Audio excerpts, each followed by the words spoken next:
भौतिक विभाजन। ठीक है भाई, तो राजस्थान के भौतिक विभाजन की जब हम बात करते हैं, अभी जैसे आप राजस्थान की ज्योग्राफी पढ़ रहे हो तो इसमें अपन क्या पढ़ रहे हैं, राजस्थान का भौतिक विभाजन। फिर इसी प्रकार से जब हम बात करते हैं तो एक आपसे, जैसे मान लीजिए अभी आप राजस्थान की ज्योग्राफी पढ़ रहे हो तो आपको क्या पढ़ने को मिलेगा, राजस्थान का भौतिक विभाजन। मान लीजिए आपको भारत की ज्योग्राफी पढ़नी पड़ जाए तो भारत की ज्योग्राफी के लिए आपको फिर टॉपिक क्या पढ़ना पड़ेगा, भारत का भौतिक विभाजन या फिर भारत के भौतिक प्रदेश। या फिर जैसे अपन बात करें, मान लीजिए आपको उत्तर प्रदेश की, यूपी की ज्योग्राफी पढ़नी पड़ जाए, फिर आपको क्या पढ़ने को मिलेगा, उत्तर प्रदेश का भौतिक विभाजन या फिर भौगोलिक विभाजन। तो यहां पर जैसे हम बात करें, देखिए तो यहां पर अगर हम बात करें तो ये जो शब्द है ये शब्द सब में कॉमन है। और एक चीज हमेशा याद रखें ज्योग्राफी के अंदर, जब भी कोई टॉपिक की आप बात करते हो तो उस टॉपिक का सबसे पहले आपको अर्थ पता होना चाहिए। अगर आपको किसी भी टॉपिक का अर्थ पता है तो आप इजी वे में उस टॉपिक को आराम से निकालना सीख जाओगे कि इस टॉपिक के अंदर आपको पढ़ना क्या है। ठीक है, अगर अपन बात करते हैं भौतिक विभाजन की, तो भौतिक विभाजन होता क्या है, अगर जैसे इनकी अपन बात करें, ये तो कोई भी क्षेत्र विशेष हो गए, तो क्षेत्र विशेष हो गए तो इनसे अपन को कोई दिक्कत परेशानी है नहीं। यहां पर अगर अपन बात करते हैं तो देखिए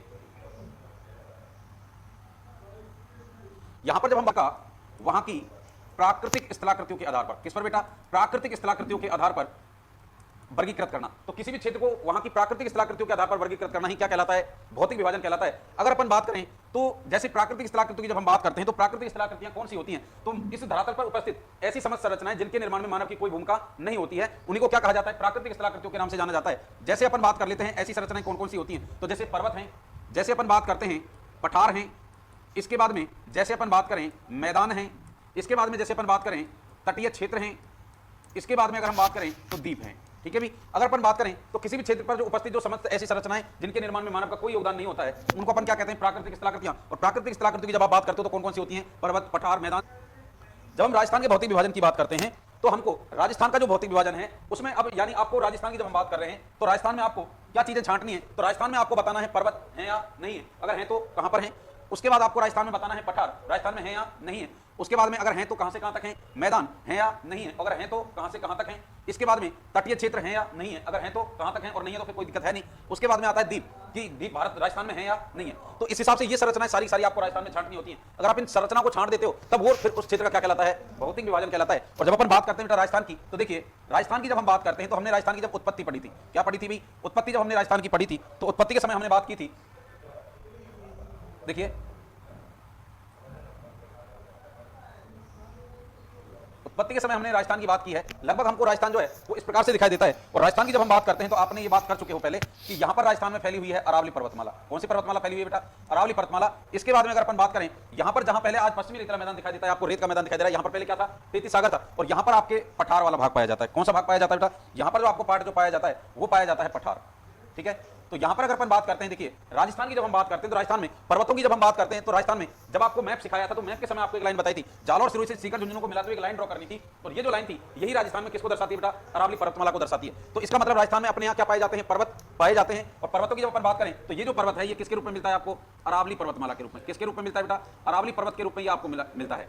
इसके बाद में अगर अपन बात करें, हम बात करते हैं कि राजस्थान में पठार मिलता है या नहीं मिलता है, पाया जाता है या नहीं पाया जाता है। तो राजस्थान में यहां पर आपको पता है कि ये जो राजस्थान की दिशा है इस दक्षिण पूर्व दिशा में, इस दक्षिण पूर्व दिशा में राजस्थान के एक पठार पाया जाता है जिसको आप दक्षिण पूर्वी पठार या फिर हाड़ौती के पठार के नाम से जानते हो।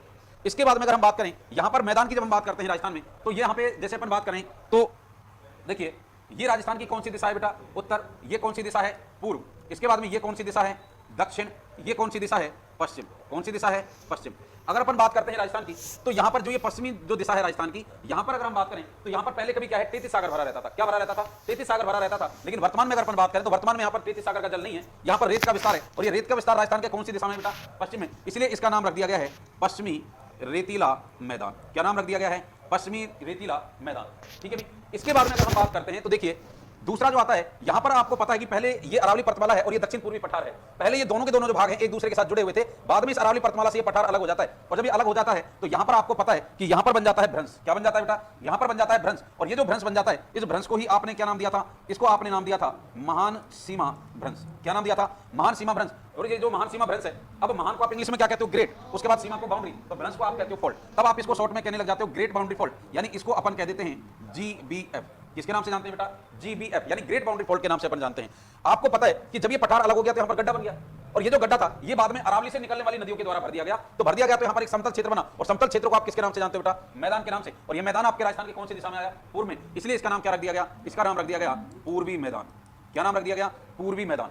समझ में आया? तो राजस्थान में अगर हम बात करें, इसके बाद में तटीय क्षेत्र, तो तटीय क्षेत्र की अगर हम बात करते हैं तो राजस्थान का कोई भी भूभाग समुद्र से लगता हुआ नहीं है। इसका मतलब राजस्थान में तटीय क्षेत्र नहीं पाए जाएंगे, और जब आपके यहाँ समुद्र का विस्तार नहीं है तो इसका मतलब आपके यहाँ पर द्वीप भी नहीं मिलेंगे। तो राजस्थान में अगर हम प्राकृतिक स्थलाकृतियों के आधार पर राजस्थान का वर्गीकरण करते हैं तो हमको राजस्थान में क्या क्या चीजें मिलती हैं। एक तो आपको मिलता है पश्चिमी रेतीला मैदान, एक आपको मिलता है अरावली पर्वत मिल जाता है, उसके बाद में पठार मिल जाता है, और इसके बाद में ये मैदान मिल जाता है।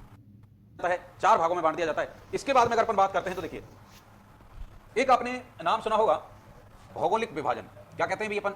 भौगोलिक विभाजन। और भौगोलिक विभाजन की जब अपन बात करते हैं तो देखिए, भौगोलिक विभाजन क्या होता है? तो भौगोलिक विभाजन का मतलब ये होता है, अगर किसी भी क्षेत्र का आपको भौगोलिक विभाजन करना है तो उसमें आपको शामिल करना पड़ेगा प्राकृतिक स्थलाकृतियां। क्या शामिल करना पड़ेगा बेटा? प्राकृतिक स्थलाकृतियां। और प्राकृतिक स्थलाकृतियों के साथ साथ में यदि आप वहां की सांस्कृतिक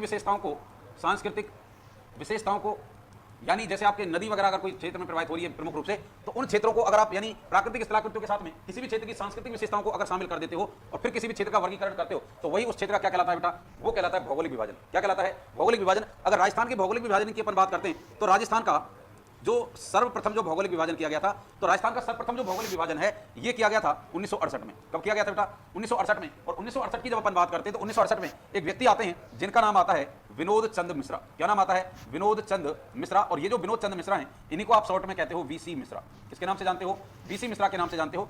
ये जो वीसी मिश्रा हैं, ये वीसी मिश्रा जो थे, इनके द्वारा 1968 में जब हम बात करते हैं तो 1968 में इनके द्वारा एक पुस्तक लिखी गई और उस पुस्तक का नाम आता है राजस्थान का भूगोल। कौन सी पुस्तक आती है बेटा? राजस्थान का भूगोल। और ये जो राजस्थान का भूगोल जो पुस्तक है, किसकी रचना है? ये आपकी रचना है विनोद चंद मिश्रा की। ये जो राजस्थान का भूगोल जो पुस्तक लिखी गई, इसी पुस्तक में वीसी मिश्रा ने राजस्थान जो था इसको 7 प्रदेशों में बांट दिया, या फिर आप कह सकते हो कितने भागों में बांट दिया? 7 भागों में बांट दिया। और ये जो इनके द्वारा जो 7 भागों में जो बांटा गया, तो उन 7 भागों की अपन बात करते हैं। देखिए, बांट दिया और 7 जो प्रदेशों में बांटा, तो कौन कौन से आते हैं? तो यहां पर आप कहते हो नहरी प्रदेश, इसके बाद में शुष्क प्रदेश, अर्धशुष्क प्रदेश, अरावली प्रदेश, उसके बाद में दक्षिण पूर्वी कृषि प्रदेश, उसके बाद में पूर्वी कृषि औद्योगिक प्रदेश और चंबल मेरठ क्षेत्र। समझ में? अभी इसके बाद में जब हम बात करते हैं तो देखिए, हम बात किसकी कर रहे हैं? हम बात कर रहे हैं राजस्थान के भौगोलिक विभाजन की। इसके बाद में अगर अपन बात करें तो राजस्थान का पहली बार जो भौगोलिक विभाजन किया गया था, तो पहली बार जो भौगोलिक विभाजन किया गया था वो तो किसके द्वारा? वो किया गया था वीसी मिश्रा के द्वारा। इसके बाद में अगर अपन बात करें तो राजस्थान का दूसरी बार जो भौगोलिक विभाजन है, ये भी 1968 में ही किया गया, 1968 में ही किया गया। और ये किया गया ए.के. सैन के द्वारा। किसके द्वारा किया गया भाई? ए.के. सैन के द्वारा, अमर्त्य कुमार सैन के द्वारा। और इन्होंने पूरा जो राजस्थान था, इस पूरे राजस्थान को 4 प्रदेशों में या फिर 4 भागों में बांट दिया। तो ए.के. सेन जो थे, इनके द्वारा राजस्थान का दूसरी बार भौगोलिक विभाजन किया गया। और ये कब किया गया? 1968 में। और दूसरी बार जब 1968 में भौगोलिक विभाजन किया गया तो राजस्थान को 4 भौगोलिक प्रदेशों में या फिर 4 क्षेत्रों में बांट दिया गया। इसके बाद में अगर अपन बात करते हैं तो देखिए, नेक्स्ट जब हम बात करते हैं करने का जो प्रयास किया गया, ये किया गया 1971 में। कब किया गया भाई? 1971 में। और 1971 में अगर अपन बात करें तो एक व्यक्ति आते हैं जिनका नाम क्या आता है? रामलोचन सिंह। क्या आता है बेटा? रामलोचन सिंह। और ये जो रामलोचन सिंह हैं, इन्होंने पूरा जो राजस्थान था, इस संपूर्ण राजस्थान को 2 मुख्य 4 उप प्रदेश व 12 लघु प्रदेशों में बांट दिया। तो रामलोचन सिंह जो थे, इनके द्वारा राजस्थान का जब भौगोलिक विभाजन किया गया तो रामलोचन सिंह के द्वारा 1971 में राजस्थान को 2 मुख्य 4 उप और 12 लघु प्रदेशों में बांट दिया गया। अगर इनकी जब अपन बात करते हैं तो इनके द्वारा जो राजस्थान था इसको कैसे बांटा गया है? देखिए,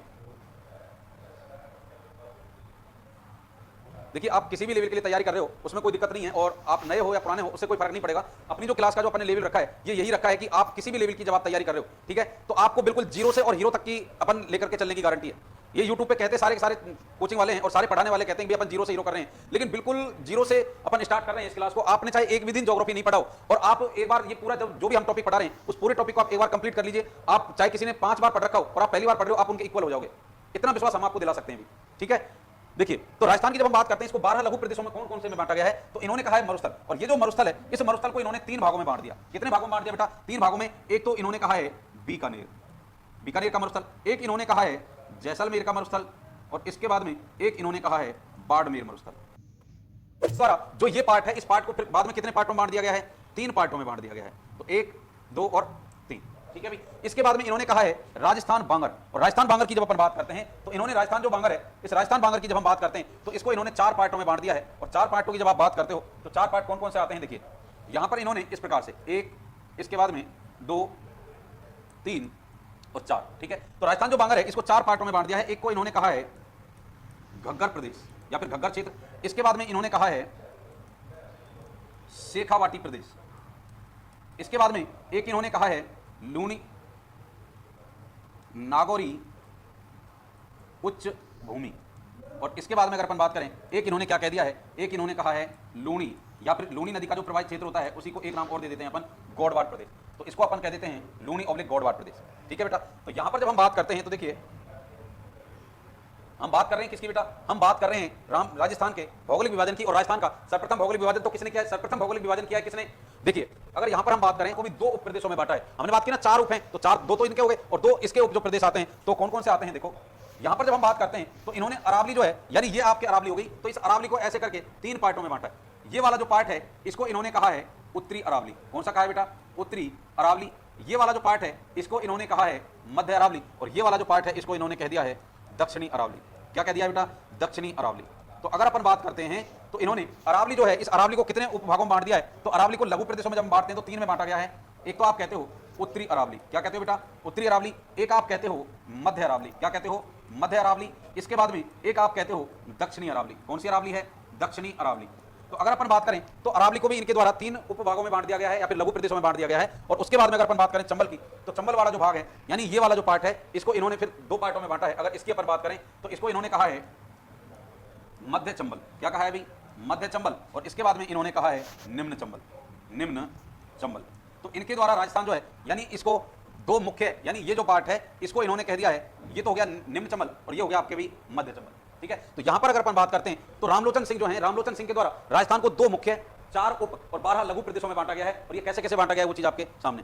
इसके बाद करने का प्रयास किया गया, वो किया गया 1994 में और अंतिम बार। ठीक है भी, तो राजस्थान का अंतिम और चौथी बार जो विभाजन करने का प्रयास किया गया वो 1994 में। और 1994 में अगर अपन बात करें तो एक व्यक्ति हैं जिनका नाम आता है हरिमोहन सक्सेना। क्या नाम आता है भी, हरिमोहन सक्सेना। और ये जो हरिमोहन सक्सेना थे, इनके साथ में एक व्यक्ति और आ जाते हैं, वो आते हैं प्रोफेसर तिवारी। कौन आते हैं भाई, प्रोफेसर तिवारी।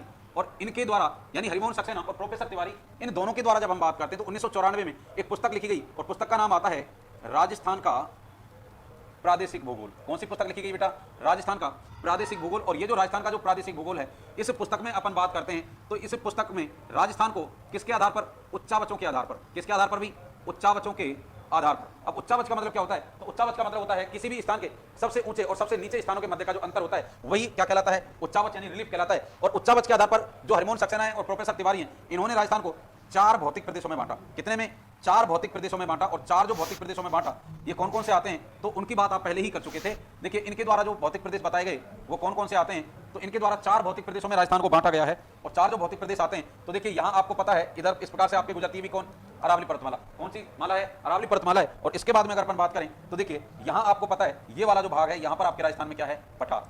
ठीक है भी, क्या फैला हुआ है, पठार फैला हुआ है। तो राजस्थान की जब हम बात करते हैं हरिमोहन सक्सेना और प्रोफेसर तिवारी के अनुसार, तो इन्होंने पुस्तक लिखी 1994 में, कौन सी भी, राजस्थान का प्रादेशिक भूगोल। आपको याद रखना है, अब यहाँ पर जब हम भौतिक विभाजन पढ़ रहे हैं तो 2 पुस्तकें आपके सामने आ चुकी हैं। एक तो है कौन सा भी, राजस्थान का भूगोल, और एक कौन सी आ गई है, राजस्थान का प्रादेशिक भूगोल। तो राजस्थान का भूगोल जो पुस्तक थी वो तो किसके द्वारा लिखी गई थी, विनोद चंद्र मिश्रा के द्वारा लिखी गई थी। जबकि अपन बात कर रहे हैं राजस्थान का प्रादेशिक भूगोल, तो राजस्थान का जो प्रादेशिक भूगोल है वो किनके द्वारा लिखी गई है, हरिमोहन सक्सेना और प्रोफेसर तिवारी के अनुसार। इनके द्वारा जो राजस्थान है, इस राजस्थान की जब हम बात करते हैं तो इस राजस्थान को इनके द्वारा कितने भागों में बांट दिया गया, 4 भागों में बांट दिया गया है। इस वाले भाग को आप कहते हो पश्चिमी रेतीला मैदान। क्या कहते हो बेटा, पश्चिमी रेतीला मैदान। इसके बाद में ये वाला जो पार्ट है इसको आप कहते हो अरावली प्रदेश या फिर अरावली पर्वतमाला। इसके बाद में ये जो पार्ट है इसको कहा गया है पूर्वी मैदान। इसको इन्होंने क्या कह दिया है, इसको इन्होंने कह दिया है पूर्वी मैदान। और ये वाला जो भाग है इसको इन्होंने कहा है दक्षिण पूर्वी पठार। तो जो प्रोफेसर तिवारी हैं और हरिमोहन सक्सेना हैं, इनके द्वारा जो राजस्थान है इसको 4 पार्टों में बांट दिया गया है। और 4 पार्टों की जब आप बात करते हो तो देखिए 4 पार्टों की जब हम बात करते हैं तो 4 पार्ट कौन कौन से आते हैं, तो 4 पार्ट जो आपके आते हैं वो कौन कौन से आते हैं भी, पश्चिमी रेतीला मैदान, अरावली पर्वतमाला, पूर्वी मैदान और दक्षिण पूर्वी हाड़ौती का पठार।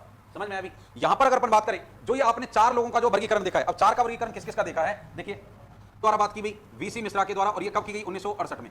फिर 1968 में ही आपने एक व्यक्ति का वर्गीकरण और देखा जिसको आपने क्या कहा, AK सेन। और ये जो AK सेन है, इन्होंने भी राजस्थान को, इन्होंने 7 पार्टों में बांटा। इन्होंने राजस्थान को कितने पार्टों में, 4 पार्टों में बांटा। इसके बाद में अगर अपन बात करें तो आपने बात की रामलोचन सिंह की। किसकी बात की भाई, रामलोचन सिंह की। और रामलोचन सिंह की जब आप बात करते हो तो इन्होंने राजस्थान का जो विभाजन किया वो कब किया, 1971 में। और इन्होंने राजस्थान को 2 मुख्य 4 उप प्रदेश व 12 लघु प्रदेशों में बांटा। ठीक है भी। और इसके बाद में चौथे नंबर पे जो आप देख रहे हो वो कौन सा है, 1994 में। और 1994 में किसने किया है, तो आप कह सकते हो HM सक्सेना। कौन आते हैं भाई, HM सक्सेना। वे कौन आते हैं, प्रोफेसर तिवारी। तो एचएम सक्सेना और प्रोफेसर तिवारी, इनके द्वारा राजस्थान को 1994 में कितने पार्टों में बांट दिया गया? 4 पार्टों। अगर इनकी अपन बात करते हैं तो राजस्थान जो है इनके द्वारा यानी 4 लोगों के द्वारा जो वर्गीकरण दिया गया है, इन 4 में सबसे ऑथेंटिक और सबसे मान्य जो वर्गीकरण आता है वो आता है हेमंत सक्सेना और आपके प्रोफेसर तिवारी का, और इन्होंने राजस्थान को 4 पार्टों में बांटा है। आगे जो आपको भौतिक प्रदेश जो कंटिन्यू करने हैं वो आपको हेमंत सक्सेना और प्रोफेसर तिवारी के अनुसार पढ़ने, और इनमें नंबर 1 अपन पढ़ेंगे कौन सा? पश्चिमी रेतीला मैदान। नंबर 1 आप स्टार्ट कर रहे हो, कौन सा? पश्चिमी रेतीला मैदान। और पश्चिमी रेतीला मैदान जो है, इस पश्चिमी रेतीला मैदान की सबसे पहले अपन देखते हैं उत्पत्ति। तो उत्पत्ति के लिए अपन ने क्या बात की? उत्पत्ति के लिए बात की कि ये इस प्रकार से आपको राजस्थान दिखाई देता है, ये अरावली रेंज हो जाती है, और यहां पर जब हम बात करते हैं जहां ये अरावली के पश्चिम वाला जो भाग है, आज यहां पर रेत का मैदान है। लेकिन प्रारंभ में जब हम बात करते हैं तो प्रारंभ में यहां पर क्या था? टेथी सागर। और टेथी सागर कब था? तो टेथी सागर जो था ये इयोसीन व प्लीस्टोसीन काल तक यहां पर टेथी सागर का पानी भरा रहता था, और ये जो प्लीस्टोसीन काल था, इसे प्लीस्टोसीन काल के अंतिम हिमनदीय युग में यहां पर निर्जलीकरण की प्रक्रिया होती है। और निर्जलीकरण का मतलब क्या होता है? निर्जलीकरण का मतलब होता है जल का पीछे हटना। तो यहां से ये जो पानी था ये धीरे धीरे नीचे की ओर आ जाता है अरब सागर में, और यहां पर काफी लंबे समय तक आर्द्र दशाएं रही। उसके बाद में ये क्षेत्र शुष्क होता गया और किसका निर्माण हो गया? पश्चिमी रेतीले मैदान का। फिर बात करते हैं कि ये जो पश्चिमी रेतीला मैदान है इसको किसका अवशेष माना जाता है? तो इसको किसका अवशेष माना जाता है? इसको माना जाता है टेथी सागर का अवशेष। फिर बात करेंगे टेथी सागर के अवशेष के रूप में हमको यहाँ पर क्या मिलता है? तो टेथी सागर के अवशेष के रूप में यहाँ पर पाई जाती है खारे पानी की झीलें। उसके बाद में जैसलमेर में जो फुलधरा गांव है वहां पर आपको किसके अवशेष मिले हैं बेटा? मछलियों के अवशेष मिले हैं। उसके बाद में आप बात करते हो कि जैसलमेर में जो आकल गांव है, इस आकल गांव में समुद्री वनस्पति के अवशेष मिले हैं जिनको सुरक्षित रख दिया गया है। किसमें? आकल वुड फॉसिल पार्क में। यहाँ पर 18 करोड़ वर्ष पुरानी समुद्री वनस्पति के अवशेष प्राप्त हुए हैं, और इसके इनकी संख्या कितनी आती है? 25। इसके बाद में यही जैसलमेर में ही एक गांव आता है जेठालाई। इस जेठालाई में आपको जुरासिक युग से संबंधित डायनासोर के अवशेष मिले हैं। ठीक है बेटा। अब यहां से आगे जब अपन बात करते हैं तो देखिए रेतीला मैदान है, ये जो पश्चिमी रेतीला मैदान है, ये पश्चिमी रेतीला मैदान जो है ये आपके अफ्रीका में एक मरुस्थल आता है जिसका नाम आता है ग्रेट पैलियो आर्कटिक अफ्रीकी मरुस्थल। क्या नाम आता है बेटा? ग्रेट पैलियो आर्कटिक अफ्रीकी मरुस्थल। और भूगोलवेत्ता ऐसा मानते हैं कि ये जो ग्रेट पैलियो आर्कटिक अफ्रीकी मरुस्थल है इसका जो विस्तार है वही आपके राजस्थान में है। अब इस ग्रेट पैलियो आर्कटिक अफ्रीकी मरुस्थल की अपन बात करते हैं कि ये क्या है। तो देखिए जब हम ग्रेट पैलियो आर्कटिक अफ्रीकी मरुस्थल की बात करते हैं तो देखिए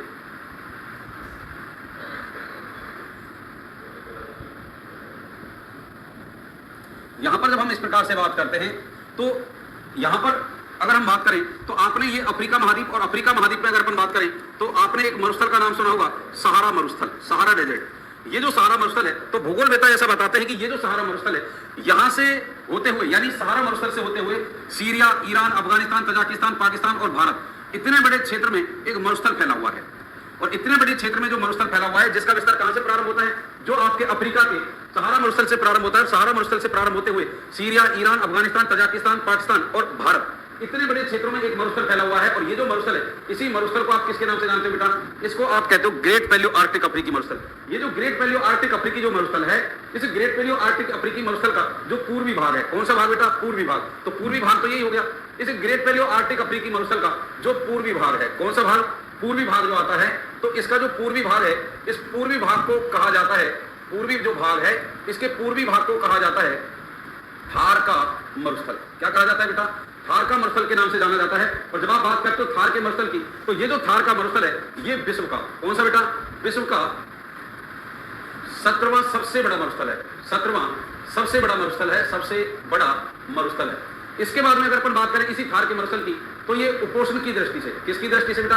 उपोष्ण की दृष्टि से, उपोष्ण की दृष्टि से विश्व का 9वां सबसे बड़ा मरुस्थल है। इसके बाद में जब हम बात करते हैं तो ये जो थार का मरुस्थल है ये विश्व का सबसे घना आबाद मरुस्थल है। तो विश्व का सबसे घना आबाद जो मरुस्थल है वो कौन सा है बेटा? थार का मरुस्थल है। इसके बाद में अगर हम बात करें तो ये जो थार का मरुस्थल है ये विश्व का सर्वाधिक जैव विविधता वाला मरुस्थल है। कैसा है? विश्व का सर्वाधिक जैव विविधता वाला मरुस्थल है। अगर इसकी अपन बात करते हैं तो देखिए समझिए इस चीज को थोड़ा सा। हम क्या कह रहे हैं? भूगोलवेत्ता ये बताते हैं कि जो पश्चिमी रेतीला मैदान है ये अपने मान लीजिए पूरा विश्व है।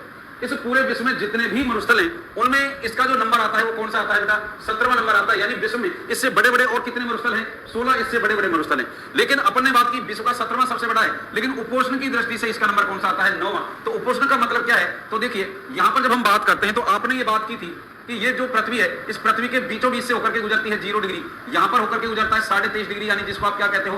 कर्क रेखा। और यहां से होकर के गुजरती है आपके 23.5 डिग्री दक्षिण जिसको आप क्या कहते हो? मकर रेखा। ये जो आपके कर्क और जो मकर रेखाएं हैं इनकी जब हम बात करते हैं तो इनके आसपास का जो क्षेत्र होता है, इसके आसपास के क्षेत्र को किसके नाम से जाना जाता है बेटा? उपोष्ण कटिबंध के नाम से जाना जाता है।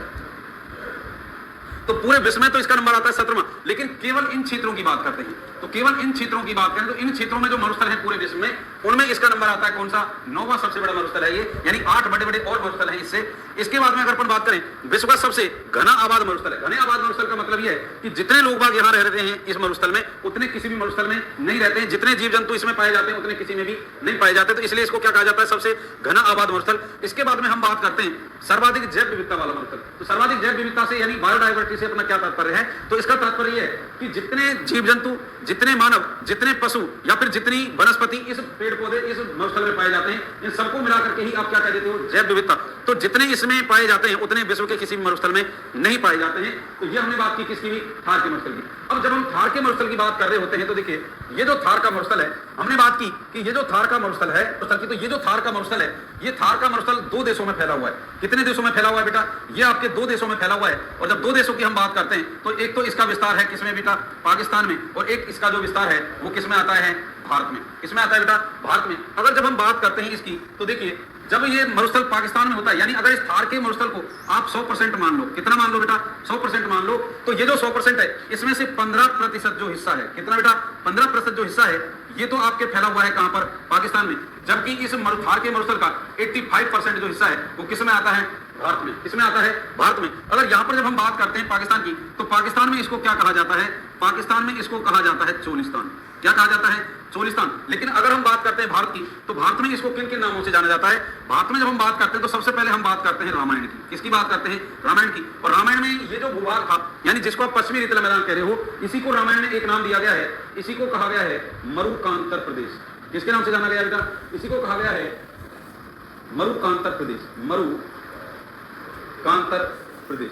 इसके बाद में अगर अपन बात करें, देखिए भारत में इसको और क्या कहा गया है? तो अपने यहाँ पर कुछ विदेशी भी आए, और विदेशियों में कौन आए? यूनानी। यूनानी जो लोग थे उन्होंने इस क्षेत्र को एक नाम दिया, इसको कहा उन्होंने जैड्रोसिया। क्या नाम दिया बेटा? जैड्रोसिया। इसके बाद में अगर अपन बात करें तो अपने यहाँ पर एक जंतु वैज्ञानिक हैं। कौन है? जंतु वैज्ञानिक हैं। और जंतु जो वैज्ञानिक हैं, इस जंतु वैज्ञानिक की जब आप बात करते हो तो इनका नाम आता है ईश्वरी प्रकाश। क्या नाम आता है बेटा? ईश्वरी प्रकाश। और ये जो ईश्वरी प्रकाश हैं, इस ईश्वरी प्रकाश ने ये जो भूभाग है, इस भूभाग को एक नाम दिया है। इसकी यानी अपन कह सकते हैं वनस्पति वगैरह का अभाव अपने क्षेत्र के मुकाबले कम होने के कारण इसको एक नाम दे दिया है। इसको इन्होंने कहा है रुक्ष प्रदेश। क्या कहा है? रुक्ष प्रदेश। और दूसरा अगर अपन बात करें तो आपको पता है किरणें पड़ती हैं तो अत्यधिक गर्म हो जाता है, और गर्म हो जाता है तो यहाँ पर अगर अपन बात करें सौर ऊर्जा की सर्वाधिक संभावनाएं होने के कारण इसको एक नाम और दे दिया गया है। इसको कहा जाता है विश्व का पावर हाउस। क्या कहा जाता है बेटा? विश्व का पावर हाउस इसको कहा जाता है। और विश्व का जो पावर हाउस है वो किसने कहा है? वो कहा है इसको ईश्वरी प्रकाश ने। समझ में आया? तो यहां तक कि जब हम बात करते हैं तो देखिए, हम बात कर रहे थे कि पश्चिमी जो रेतीला मैदान है इसको अफ्रीका के ग्रेट पैलियो आर्कटिक अफ्रीकी मरुस्थल का विस्तार माना जाता है। तो भारत में जब हम बात करते हैं तो भारत में इसका जो विस्तार है वो कुछ इस प्रकार से फैला हुआ है। ठीक है भाई, यानी यहां पर अगर अपन बात करें, इधर आपके राज्य आता है कौन सा बेटा? पंजाब। इधर राज्य आता है कौन सा? हरियाणा। ये कौन सा आता है? राजस्थान। और ये राज्य कौन सा आता है? गुजरात। तो भारत में इसका जो विस्तार है, भारत में इसका विस्तार 4 राज्यों में है। और 4 राज्य कौन कौन से आते हैं? तो एक तो आपके आता है कौन सा भाई? पंजाब। कौन सा आता है? पंजाब। एक आता है कौन सा? हरियाणा। इसके बाद में अगर अपन बात करें, एक राज्य आता है कौन सा? राजस्थान। और एक अगर अपन बात करें कौन सा आता है, तो एक राज्य आता है आपके गुजरात। तो जब इस पश्चिमी रेतीले मैदान की यानी थार के मरुस्थल की जब आप बात करते हो, तो थार का जो मरुस्थल है ये भारत के कुल 4 राज्यों में फैला हुआ है। और 4 राज्यों की जब हम बात करते हैं तो कौन कौन से राज्य आते हैं? पंजाब है, हरियाणा है, राजस्थान है और गुजरात है। इनमें से आपको दिख भी रहा होगा कि सबसे ज्यादा जो विस्तार है वो किसमें दिखाई दे रहा है, यानी सबसे ज्यादा जो भाग है इसका वो किसमें दिखाई दे रहा है? राजस्थान में। भारत में जो थार का मरुस्थल फैला हुआ है, अगर उसको 100% मान लिया जाए तो अकेले राजस्थान में उसमें से कितना फैला हुआ है? 62% हिस्सा फैला हुआ है। इसका मतलब हम ये कह सकते हैं कि भारत में जो थार का मरुस्थल का जो विस्तार है उसका सर्वाधिक जो विस्तार है वो आपके कौन से में है? वो आपके है राजस्थान में। और राजस्थान में अगर हम बात करें तो पूरे थार के मरुस्थल का लगभग कितना प्रतिशत हिस्सा आता है? 62% हिस्सा आता है। अब यहां पर अगर हम बात करें तो अब हमको स्टार्टिंग करनी है किसमें? राजस्थान में। क्योंकि हमको पढ़ना क्या? राजस्थान की ज्योग्राफी पढ़नी है, तो हमको राजस्थान के बारे में पढ़ना है। राजस्थान में थार का मरुस्थल, तो राजस्थान में जो थार का मरुस्थल है इसकी जब हम बात करते हैं तो देखिए ये आपको किस प्रकार से दिखाई देगा। देखो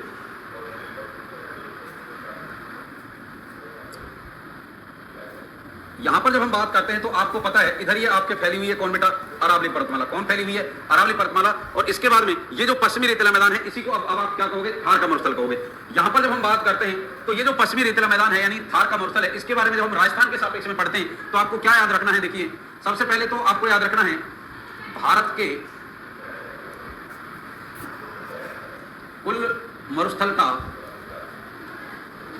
कितना है अपने यहां पर 62% हिस्सा है। तो भारत में जो थार का मरुस्थल फैला हुआ है उसमें से 62% हिस्सा अकेले किसमें आता है? राजस्थान में आता है। और उसके बाद में अगर अपन बात करें इसका राजस्थान में विस्तार, तो राजस्थान में इसका जो फैलाव है ये कहां से कहां तक है, किस प्रकार से है? तो देखिए राजस्थान की जब हम बात करते हैं तो आपने यहां से अक्षांश पढ़े थे, जब आपने राजस्थान का अक्षांश से विस्तार पढ़ा था तो यहां पर एक अक्षांश आता है जिसका मान आता है 25 डिग्री उत्तरी अक्षांश, और यहां पर आपने एक अक्षांश पढ़ा था इसका मान आता है 30 डिग्री उत्तरी अक्षांश।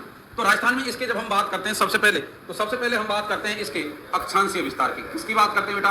अक्षांशीय विस्तार। तो राजस्थान में इसका जो अक्षांशीय विस्तार आता है वो आपके कहां से कहां तक है? तो ये 25 डिग्री उत्तरी अक्षांश से और कहां तक आता है बेटा? 30 डिग्री उत्तरी अक्षांश तक आता है। इसके बाद में अगर हम बात करें तो हम बात करते हैं इसके राजस्थान में देशांतर विस्तार की। तो यहां से होकर के आपने एक अक्षांश पढ़ा था 69 डिग्री 30 मिनट पूर्वी देशांतर, और यहां से होकर के एक देशांतर पढ़ा है जिसका मान कितना पढ़ा है आपने? 76 डिग्री 45 मिनट 76 डिग्री 45 मिनट पूर्वी देशांतर। तो राजस्थान में इसका जो विस्तार है, एक तो अपन अक्षांशीय विस्तार की बात करते हैं तो 25 डिग्री उत्तरी अक्षांश से 30 डिग्री उत्तरी अक्षांशों के मध्य में अगर अपन बात करें इसके देशांतरीय विस्तार की। किसकी बात करें बेटा? देशांतरीय विस्तार की। तो देखिए इसका जो देशांतरीय विस्तार आता है, इसके जब हम देशांतरीय विस्तार की बात करते हैं तो इसका देशांतरीय विस्तार, तो इसका जो देशांतरीय विस्तार आता है ये कितना आता है? तो इसका जो देशांतरीय विस्तार है वो आता है 69 डिग्री 30 मिनट पूर्वी देशांतर से और 76 डिग्री 45 मिनट पूर्वी देशांतर। तो ये जो रेतीला मैदान है ये आपके राजस्थान में 25 डिग्री उत्तरी अक्षांश से 30 डिग्री उत्तरी अक्षांशों के मध्य में फैला हुआ है। आप कह सकते हो कि ये राजस्थान में 69 डिग्री 30 मिनट पूर्वी देशांतर से और 76 डिग्री 45 मिनट पूर्वी देशांतरों के मध्य में फैला हुआ है। इसके बाद में अगर अपन बात करें तो ये जो इसके अगर अपन बात करते हैं क्षेत्रफल की, तो ये राजस्थान के लगभग 2,09,100 वर्ग किलोमीटर में फैला हुआ है। कितने में फैला हुआ है अभी? 2,09,100 वर्ग किलोमीटर में फैला हुआ है। या फिर आप कह सकते हो राजस्थान के लगभग 61.11% भूभाग पे फैला हुआ है, या फिर आप कह सकते हो कि ये राजस्थान के लगभग 2/3 भाग पर फैला हुआ है। अगर यहां पर हम बात करते हैं इस पश्चिमी रेतीले मैदान की, तो देखिए ये जो पश्चिमी रेतीला मैदान है, इस पश्चिमी रेतीला मैदान की जब हम बात करते हैं तो इसकी यहां उत्तर से दक्षिण और आपके पूर्व से पश्चिम, तो इसकी जब हम बात करते हैं तो पश्चिमी जो रेतीला मैदान है इसकी राजस्थान में उत्तर से और दक्षिण की लंबाई, तो उत्तर से दक्षिण में ये जो फैला हुआ है ये आपके कितने किलोमीटर की लंबाई में फैला हुआ है? 640 किलोमीटर की लंबाई में फैला हुआ है। और जब आप बात करते हो इसकी पूर्व से और पश्चिम की लंबाई की, तो पूर्व से पश्चिम में ये लगभग आपके कितने किलोमीटर की लंबाई में फैला हुआ है? 300 किलोमीटर की लंबाई में फैला हुआ है। अगर यहां पर अपन बात करते हैं तो ये जो पश्चिमी रेतीला मैदान है यहां पर जब हम बात करते हैं तो हम बात करते हैं यहां पे जनसंख्या की। किसकी बात करते हैं बेटा? जनसंख्या की। तो राजस्थान में कुल जो जनसंख्या है उस कुल जनसंख्या का लगभग कितना प्रतिशत भाग यहां पर निवास कर रहा है? 40% जनसंख्या यहां पर निवास करती है। इसके बाद में अगर अपन बात करें तो यहां का जनसंख्या घनत्व, तो यहां का जो जनसंख्या घनत्व है वो कितना आता है? तो ये आपके आता है 83 व्यक्ति प्रति वर्ग किलोमीटर। तो यहां पर प्रत्येक वर्ग किलोमीटर में कितने व्यक्ति निवास करते हैं बेटा? 83 व्यक्ति निवास करते हैं। इसके बाद में अगर अपन बात करें यहां पर जिलों की, कि ये जो है ये राजस्थान के लगभग कितने जिलों में इसका विस्तार आता है? तो ये राजस्थान के लगभग आपके 16 जिलों में फैला हुआ है। कितने जिलों में फैला? ये जो है ये राजस्थान के लगभग कितने जिलों में इसका विस्तार आता है? तो ये राजस्थान के लगभग आपके 16 जिलों में फैला हुआ है। कितने जिलों में फैला हुआ है बेटा? 16 जिलों में फैला हुआ है। और ये जो 16 जिले हैं इन्हीं को कम ही रहेगी। तो यहां पर वर्षा जो होती है वो कितनी होती है बेटा? 0 से और 25 सेंटीमीटर, सॉरी 0 से और कितनी होती है बेटा? 50 सेंटीमीटर वर्षा होती है। कितनी होती है? 0 से 50 सेंटीमीटर वर्षा होती है। और इसी वजह से यहां पर अगर अपन बात कर लेते हैं बेटा किसकी? जलवायु की। किसकी बात कर लेते हैं? जलवायु की। जब वर्षा कम है तो वर्षा कम है तो पानी की कमी है, और पानी की जब कमी है तो ये क्षेत्र शुष्क रहेगा कि आर्द्र रहेगा? तो ये क्षेत्र जो है ये कैसा रहता है बेटा? ये रहता है शुष्क। तो यहाँ पर जो जलवायु है वो कैसी पाई जाएगी? शुष्क। और साथ के साथ में एक और जलवायु यहाँ पर आपको देखने को मिलेगी, वो कैसी मिलेगी? अर्ध शुष्क। तो यहाँ पर जब हम बात करते हैं तो वर्षा होती है 0 से 50 सेंटीमीटर, तो यहाँ पर जलवायु कैसी देखने को मिलेगी आपको? शुष्क या फिर अर्धशुष्क प्रकार की जलवायु देखने को मिलेगी। और जब हम विशेषताओं पे बात करते हैं तो देखिए यहाँ पर अगर हम बात करें तो हम बात करते हैं किसको लेकर के? यहाँ की मिट्टी को लेकर के। किसको लेकर के? मिट्टी कह दो या फिर आप कह सकते हो मृदा।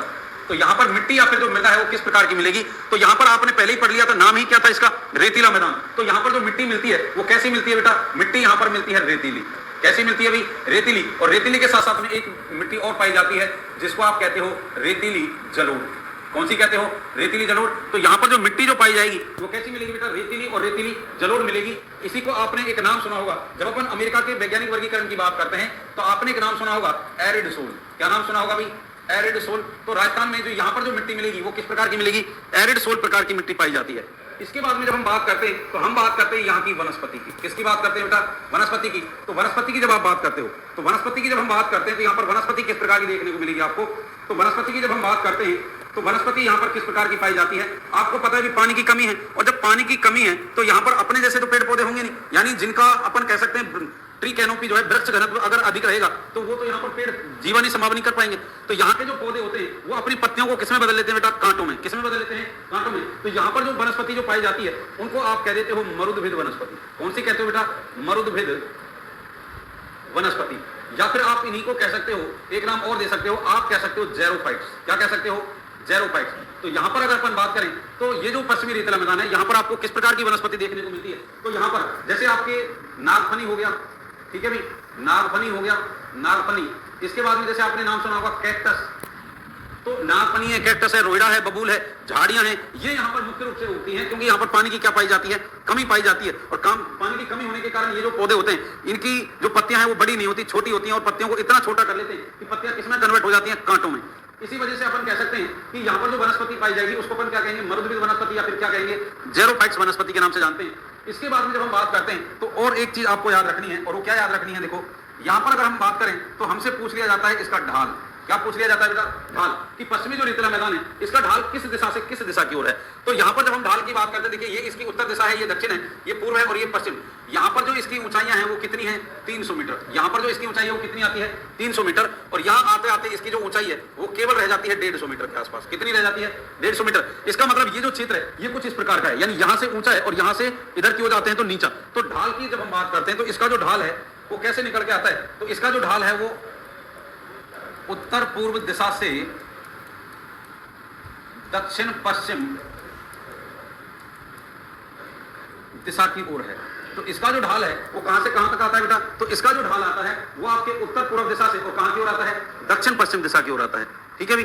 तो ये हमारे पश्चिमी जो रेतीला मैदान था उसका राजस्थान के सापेक्ष में सामान्य जो चीजें हैं वो कुछ इस प्रकार से हैं। देखिए ये जो पश्चिमी रेतीला मैदान है, पश्चिमी रेतीला मैदान, ये जो पश्चिमी रेतीला मैदान है इसको जब हम बात करते हैं तो सामान्य रूप से दो पार्टों में बांटा जाता है। कितने पार्टों में बांटा जाता है? दो पार्टों में बांटा जाता है। अगर दो पार्टों की जब हम बात करते हैं तो आपने एक नाम सुना होगा, शुष्क रेतीला मैदान। क्या नाम सुना होगा भाई? शुष्क रेतीला मैदान, शुष्क रेतीला मैदान। और एक आपके आता है जिसको अपन कह देते हैं अर्ध शुष्क रेतीला मैदान, अर्ध शुष्क रेतीला मैदान। तो ये जो पश्चिमी रेतीला मैदान है, इस पश्चिमी रेतीला मैदान को दो भागों में बांटा गया है, एक तो शुष्क रेतीला मैदान और एक अर्ध शुष्क रेतीला मैदान। तो इसकी अपन जो चर्चा है पश्चिमी रेतीला मैदान का वर्गीकरण जो है वो अपन देखेंगे कल नेक्स्ट क्लास में। ठीक है भाई। तो यहां तक आपको याद होना चाहिए जो ये आज जो अपन ने क्लास की है तो इसमें ये आपको पर्टिकुलर इतना मैटर याद होना चाहिए। ठीक है। तो आज की क्लास के लिए थैंक यू भाई, मिलते हैं कल नेक्स्ट।